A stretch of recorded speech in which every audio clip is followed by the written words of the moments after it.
BBC has published its annual report today, revealing their biggest earners. Gary Lineker, once again, no surprises. He's the broadcaster's best paid presenter, taking home a whopping 1.35 million quid each year. But Huw Edwards is also amongst the BBC's highest paid fat cats of the last year. The former newsreader's salary increased by £40,000 despite being suspended since last July. 40 grand for doing nothing on top of his already fat pay packet. Well, I'm joined now by the former BBC journalist, Danny Kelly. Danny, welcome to the show. So it's an annual event, one we don't especially like much. The big cats are wheeled out, the top pay. No surprises, Gary Lineker is the top of the pile once again. But Huw Edwards, how on earth can he continue to get such a massive salary and a 40 grand pay rise? He hasn't worked since last July.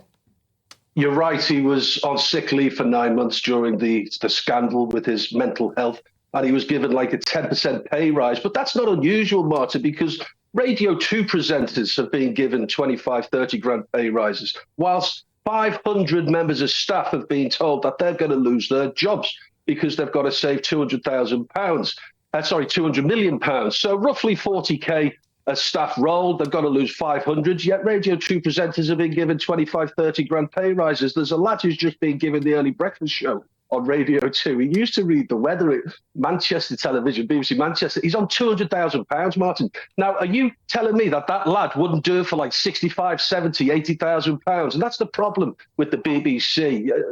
The perception and the optics are terrible. £200,000 for an inexperienced radio presenter when people are losing their jobs. £30,000 pay rise for people like Sarah Cox, who is a fabulous presenter. But if I was in charge of Radio 2, I would say to Sarah Cox, look, Sarah, you're brilliant, but I don't think you have an alternative. I don't think there's another radio station that's knocking on your door. So unfortunately, you're going to have to take, rather than a 30 grand pay rise, we're going to cut your salary to 40 or 50 grand. It's the sort of thing Alan Sugar should run. A commercial radio station wouldn't be paying these people £250,000, £300,000 because they know there's not a viable alternative, Martin. And that's the problem. But that probably won't happen anytime soon because common sense doesn't seem to catch on at the BBC. And of course, Danny, these conversations always then turn around to the BBC licence fee. Now, do you think, Danny, that the BBC licence fee, the model, is safer now that we have a Labour government in place?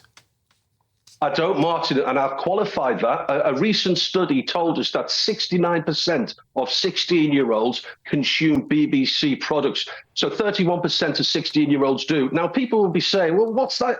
How is that relevant? They're 16. Well, I'll tell you why it's relevant, because in 10 years' time, the BBC will be expecting their £169 a year licence fee when they move out of mum and dad's.